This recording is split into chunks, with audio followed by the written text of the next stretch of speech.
시간에 우리 기말 결산 과정과 우리 결산 과정을 통해서 만들어지는 재무제표, 표준 재무제표 관련되는 내용을 간략하게 살펴보겠습니다. 교재는 101페이지가 되겠습니다. 자, 결산 과정과 관련해서는 먼저 오류를 확인하는 데이터 체크 과정을 한번 거치는 게 좋겠고, 현금, 예금 조정, 결산자료 수집, 정리, 재무제표 확정, 표준 재무제표 작성 관련되는 내용인데, 이거는 우리 세무사랑 프로 설명드릴 때 제가 또 자세히 설명을 드리겠습니다. 결산 시에 중복 입력과 관련되는 부분도 주의를 하셔야 되는데, 우리 세무사랑 프로에서 결산자료 입력이라고 하는 메뉴가 있을 겁니다.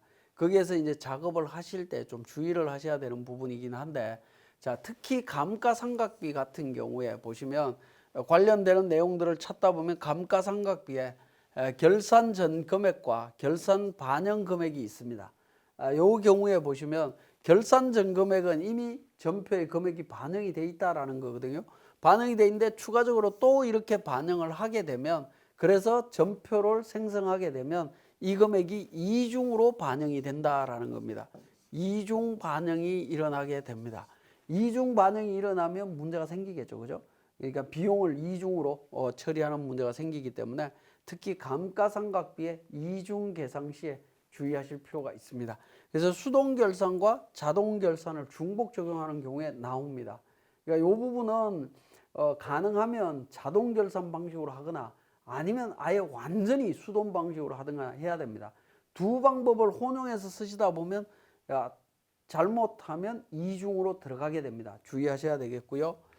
자, 그 다음에 이제 표준 재무제표 관련되는 부분인데, 우리 법인세 신고할 때, 소득세 신고할 때 모든 재무제표, 기업회계에 따른 재무제표를 표준 재무제표로 변경해서 국세청에 신고하도록 되어 있습니다. 그죠? 그렇게 신고할 때 좀 조심을 하셔야 되는데, 우리 세무사랑 프로에 있는 계정 과목 그대로 사용하시면 문제될 건 없을 겁니다. 근데 추가로 우리가 계정 과목을 생성을 해서 신고를 하실 때에는 표준 재무제표와 연계되는 것도 잘 보고 판단을 하셔야 됩니다.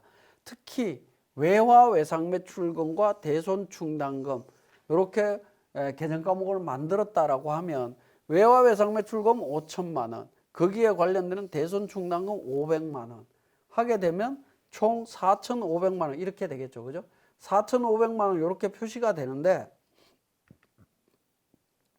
표준 재무제표로 딱 넘어왔을 때 외상 매출금 5천만 원, 대손 충당금에 뭔가가 와야 되는데 빠져버렸다라는 겁니다. 빠져버리면서 기타 당좌 자산에 마이너스 500 이렇게 나타나는 경우가 있습니다. 자, 우리가 법인세든 소득세든 신고할 때 재무제표가 만들어지면 기업회계에 따른 재무제표는 열심히 보면서 세무조정도 하고 뭔가를 합니다. 하는 건 이해를 하겠는데, 표준 재무제표는 대부분 다가 출력만 하고 보관용으로 보관만 하지 이 부분을 별도로 확인하지 않는 경향들이 있습니다. 저도 마찬가지로 잘 보지는 않습니다. 그렇지만 실무적으로 이런 문제가 생길 수 있습니다. 이렇게 생기면 굉장히 곤란한 일이 생길 수 있기 때문에 굉장히 조심하셔야 됩니다. 이런 것들이 있는지 한 번 더 챙겨보실 필요가 있습니다. 그래서 우리 세무사랑 프로에서 새롭게 계정 과목을 만들었을 때에는 반드시 주의하셔야 된다는 거 말씀을 드립니다. 그러면 지금까지 내용을 우리 세무사랑 프로에서 다시 정리하겠습니다. 자, 교재 101페이지에 기말 결산 과정이라고 해서 오류 확인을 위한 데이터 체크해서 내용이 나오는데요.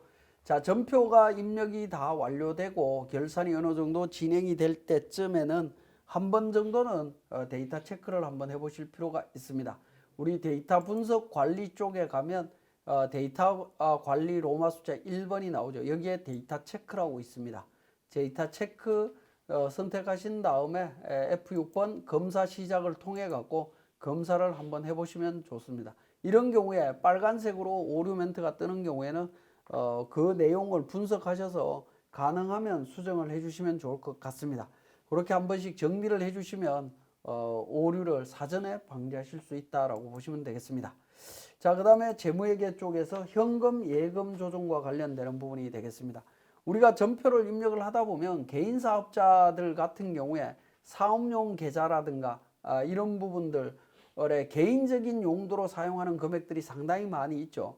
그 부분을 일일이 다 우리 회계 처리에 반영을 못하기 때문에 현금 시제가 안 맞는 경우들이 많이 나옵니다. 그러한 부분 때문에 작업하는 부분인데요. 결산 관리에 보시면 우리 현금 예금 조정이라고 있습니다. 현금 예금 조정. 법인 사업에서는 현금 예금 조정을 거의 사용하지 않습니다만은 개인 사업자인 경우에는 현금 예금 조정을 시차에 맞춰 갖고 그러니까 정리하시는 경우들이 상당히 많습니다.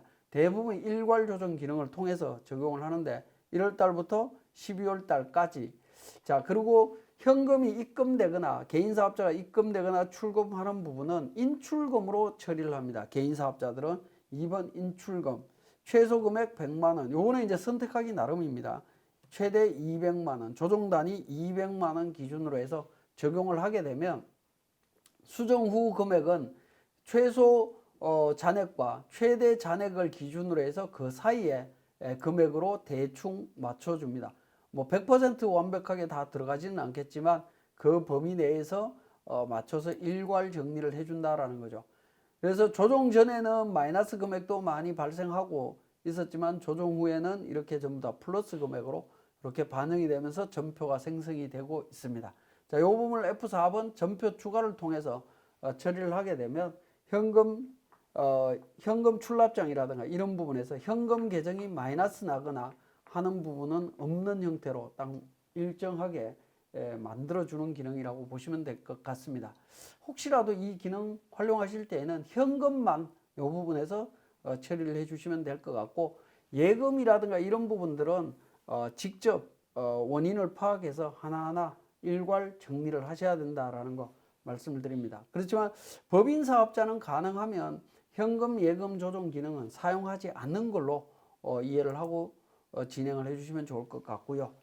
자, 103페이지에 결산 자료의 수집과 정리해서 내용이 나오는데 104페이지 보시면 우리 결산 정리 사항이 나옵니다. 1번부터 14번까지 일반 전표 입력이라고 하는 부분에서 결산을 진행하거나 아니면 결산 자료 입력이라고 하는 메뉴에서 결산을 진행하거나 둘 중에 하나 선택해서 진행을 하셔야 됩니다. 근데 우리 교재 14가지 중에 뭡니까? 그 6가지를 제외하고는 결산 자료 입력에서 처리하는 것이 아니라 일반 전표 입력에서 결산 작업을 해야 된다라는 겁니다. 그렇기 때문에 결산 관련되는 부분은 결산 자료 입력이라고 하는 메뉴에서 진행하기도 하지만 일반 전표 입력이라고 하는 메뉴에서도 진행을 하고 있다라는 겁니다. 그죠? 수동으로 12월 달에 결산 분계들을 직접 입력하는 경우들도 있기 때문에 잘 구분해서 정리를 하셔야 됩니다. 특히 우리 교재 104페이지에 있는 1번 상품 등 재고자산의 기말 재고액 파악이라고 되어 있는 부분인데 이건 매출원가 계산입니다. 매출원가 계산은 반드시 결산자료 입력을 통해서 정리해 주시는 것을 권해드립니다. 그렇지 않으면 오류가 발생하는 경우들이 많이 생기기 때문에 반드시 1번 그 결산자료 입력을 통해서 진행하는 걸 권합니다. 자, 결산 기간 1월부터 12월까지 해서 기말 재고 자산이라든가 이런 부분들을 쭉 입력을 하셔서 재무제표를 결산을 완료해 주시면 됩니다. 결산을 완료해 주시면 되겠고, 관련되는 부분에 있어서 우리 교재 105페이지에 보시면 상단에 전표 추가부터 시작해서 원가 설정, 결산분계 삭제, 감가상각, 대손상각, 퇴직충당금이 있습니다. 특히 감가상각 같은 경우에 우리 고정자산 등록에 계산되어 있는 감가상각비를 우리 결산 반영이라는 기능을 통해서 이렇게 반영해 주실 수 있다라는 겁니다. 그죠? 반영해 주실 수 있는데 주의하실 거는 우리 교재에 제가 한번 교재에도 내용이 있는데 106페이지에 보시면 수동결산과 자동결산의 이중전표 처리 문제라고 되어 있는 부분이 있죠.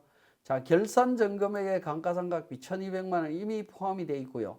결산 반영 금액에 2800만 원이 또 들어갑니다. 그렇게 들어가게 되면 결산 후 금액은 4000만 원이 된다라는 거죠. 이중으로 전표 처리가 이루어진다라는 겁니다. 이중으로 이루어질 수 있는 부분이 되겠습니다. 이런 부분이 실무적으로 발생되지 않도록 좀 주의를 하셔야 된다라는 거 말씀을 드립니다. 특히 감가상각비에서 그런 실수가 많이 나옵니다.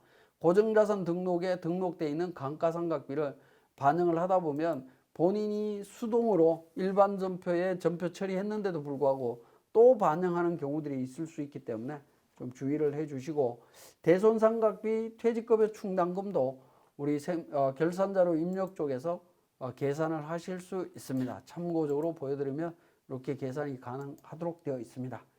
자, 그 다음에 소득세 등과 관련되는 부분 있는데, 소득세 등도 마찬가지로 선납세금과 그러니까 추가 계산과 관련되는 부분이 있습니다. 선납세금을 소득세로 대체하기 위해서는 결산 반영 금액에 입력해 주시고, 그 다음에 추가로 계산해야 될 금액이 있다면 200만 원 뭐 이렇게 해서 전표 추가 버튼을 통해서 우리가 정리하실 수 있다라는 거 말씀을 드립니다. 그래서 결산 자료 입력을 통해서 진행되는 결산 작업과 수동으로 진행되는 그러니까 일반 전표 입력에서 진행되는 사항들이 있을 수 있는데, 그걸 반드시 구분하셔서 정확하게 정리를 해 주시되, 매출원가와 관련되는 것은 반드시 결산자료 입력을 통해서만 진행해야 된다라는 점 강조드립니다. 자, 이렇게 이제 결산이 완료되고 나면 재무제표를 확정해야 되는데요. 재무제표는 원가 명세서부터 먼저 작성을 합니다. 자, 12월 달 원가 명세서 작성하시고요. 원가 명세서 작성과 동시에 관리용, 제출용, 표준용으로 한번 클릭해서 확인 작업을 합니다. 자, 그 다음에 손익계산서 관련해서 두 번째 손익계산서로 갑니다. 손익계산서도 마찬가지로 작성해서 당기순이익 7,500 나와 있는 거 확인하시고 관리용, 제출용, 표준용으로 한번 인식을 해주면 됩니다. 그 다음에 재무상태표로 넘어가서 확인을 해주시면 되는데, 이익잉여금 처분계산서는 법인사업자만 적용이 되는 부분이고요.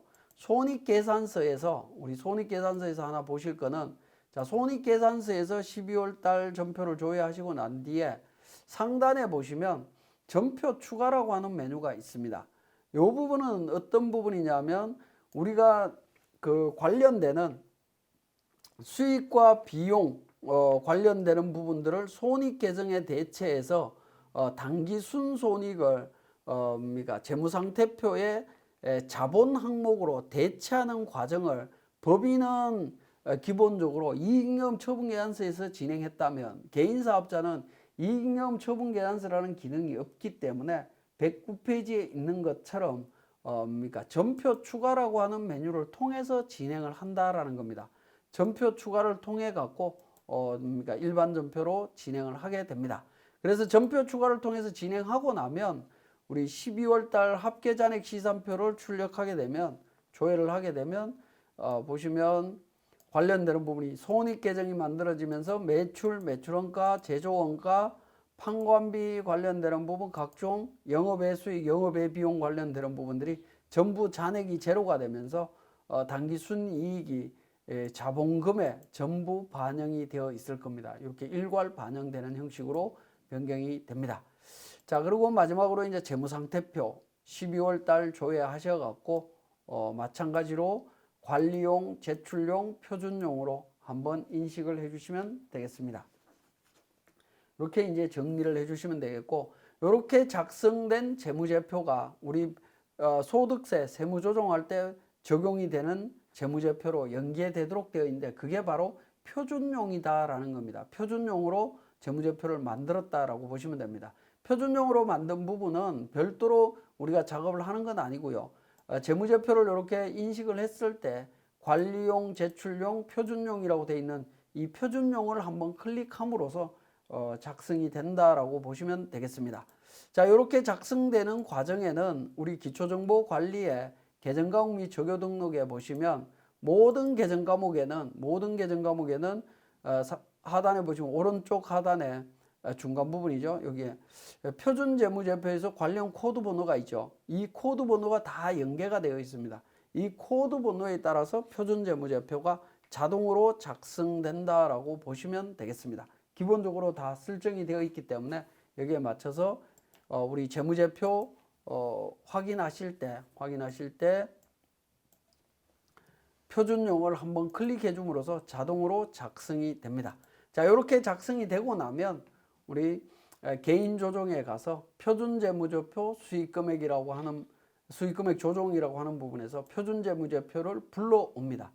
F12 불러오기를 통해서 반영을 해 줍니다. 저장하고요. 손익계산서도 마찬가지입니다. F12 불러오기를 통해서 반영을 해 줍니다. 자, 반영을 해 주시는데 표준재무제표 손익계산서 쪽에 소득세 등이라고 하는 비용이 이렇게 반영이 되어 있지만 법인사업자일 때는 여기에 보면 조정등록이라고 해서 세무조정을 할 수가 있습니다. 근데 개인사업자의 표준손익계산서는 세무조정이 여기에서 이루어지지 않습니다. 별도로 챙겨서 세무조정해야 된다라는 거. 요거는 그러니까 세금과 공과금이나 다른 부분을 설명드릴 때 좀 더 자세히 설명드리도록 하겠습니다. 저장해 주시고요. 원가 명세서도 마찬가지로 불러오기를 통해서 작성해서 반영을 해 줍니다. 저장하고요. 표준 합계 잔액 시산표도 F12 불러오기를 통해서 작성합니다. 저장해서 마무리 지어 주시면 되겠습니다. 이렇게 진행하면 우리 소득세 세무조정하기 바로 직전 단계까지 완료되었다라고 보시면 되겠습니다. 그리고 표준재무제표는 앞에서 우리 개인 조정에서 작성했던 재무제표를 불러와서 저장하신 이후에 다시 회계관리 쪽에서 재무제표 결산이나 이런 부분들을 수정해서 재무제표가 변경이 되게 되면 반드시 다시 한번 개인 조정의 표준재무제표를 불러와서 저장을 다시 하셔야 됩니다. 그렇지 않으면 자동으로 연계해서 변경되지는 않기 때문에 별도로 다시 불러와서 저장해야 된다는 점 강조드리면서 이번 시간 마치겠습니다.